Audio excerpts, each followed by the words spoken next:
Hello my YouTube family. आप सभी छोटों को मेरा शुभ आशीर्वाद, बड़ों को मेरा प्रणाम। आज हम आपके लिए लेके आए हैं चार चिड़ियों की कहानी। यह बहुत ही महत्वपूर्ण कहानी है। इसको कार्तिक मास के अगले दिन सुना जाता है। इस कहानी को सुनने से कार्तिक मास में जो भी पुण्य होते हैं वह पूर्ण रूप से प्राप्त होते हैं। तो कार्तिक मास में जो भी पूजा पाठ किया जाता है उसका बहुत ही महत्व होता है। जो कहानी पौराणिक कथाएं सुनी जाती हैं उसका बहुत ही महत्व होता है।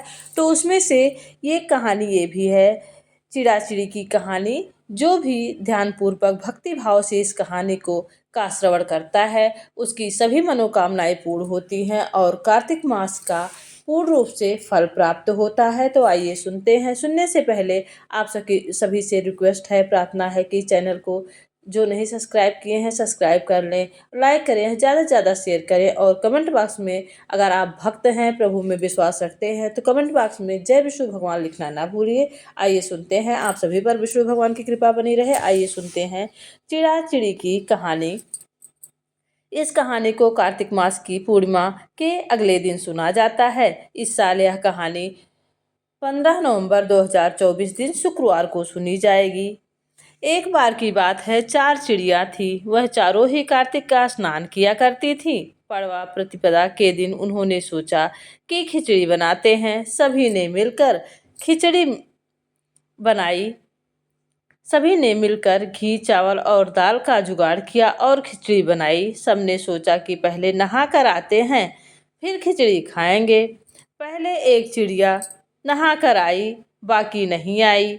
उसे भूख लगी थी तो उसने खिचड़ी का भाप खा ली। दूसरी चिड़िया आई तो उसे भी भूख लगी, उसने भी खिचड़ी का पानी पी लिया। तीसरी चिड़िया आई, तीसरी ने खिचड़ी खा ली तो चौथी ने खिचड़ी की खुरचन खा ली। खाने के बाद में चारों मर गई। जिस चिड़िया ने भाप खाई थी वह राजा के घर राजकुमारी के रूप में पैदा हुई। जिस चिड़िया ने खिचड़ी का पानी पिया था वह कुम्हार के घर पैदा हुई। जिसने खिचड़ी खाई थी वह ब्राह्मण के घर में जन्म ली और जिसने खुरचन खाई थी वह हथनी के रूप में जन्म लेती है। कुम्हार की लड़की राजा के यहाँ दासी बन गई। ब्राह्मण की लड़की राजकुमारी की सहेली बनी।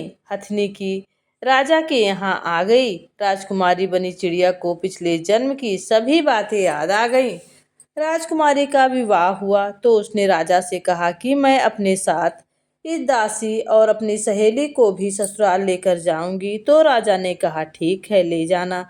राजकुमारी फिर भी नहीं गई तो राजा ने पूछा, तब उसने कहा कि मेरे साथ हथनी को भी भेज दो।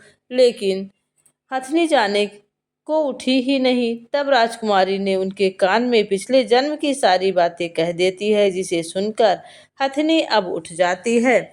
राजा यह सब देख रहा था। उसने तलवार निकालकर राजकुमारी से कहा, सच बता तू कौन है, नहीं तो मैं तेरा सिर काट दूंगा। राजकुमारी ने राजा को सभी बातें सच बता दी।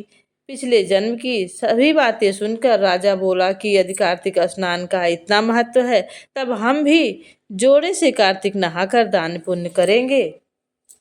इस तरह से चारों चिड़िया गंगा स्नान, कार्तिक मास में गंगा स्नान से उन्हें अच्छा जन्म मिला। एक चिड़िया राजा के गर्भ जन्मी, एक चिड़िया हथनी के गर्भ से जन्मी, एक चिड़िया ब्राह्मण के घर में जन्मी और एक चिड़िया मनुष्य के रूप में, दासी के रूप में चारों मिलकर जो है अपने साथ रहने लगी और सुखमय जीवन बिताने लगी। इस तरह कार्तिक मास का स्नान है। जाने अनजाने में जो भी कार्तिक मास में श्रद्धा भाव से पूजन करता है, व्रत करता है और किसी पवित्र नदी पर स्नान करता है, उसकी सभी मनोकामनाएं पूर्ण होती हैं और अगला जन्म उसका बहुत ही सुखमय और बहुत ही अच्छे उद्देश्य से उसका जन्म होता है। इस तरह कार्तिक मास में दीपदान का भी बहुत महत्व है। जो कार्तिक मास में पवित्र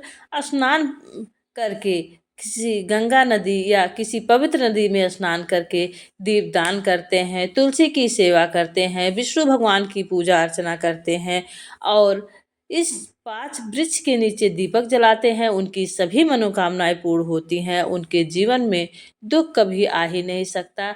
और जो भी माँ तुलसी का पूजन करते हैं, भोग लगाते हैं, अर्चना वंदना करते हैं और पीपल के वृक्ष के नीचे दीपक जलाते हैं, आंवले के वृक्ष के नीचे दीपक जलाते हैं, बेलपत्र के वृक्ष के नीचे दीपक जलाते हैं और शिव जी के मंदिर में दीपक जलाते हैं, उनके घर में सुख समृद्धि की कमी नहीं रहती है। तो अगर आपको कथा अच्छी लगी हो तो प्लीज़ चैनल को लाइक शेयर सब्सक्राइब करिएगा। प्रभु की कृपा आप सब पर बनी रहे। जय प्रभु जी।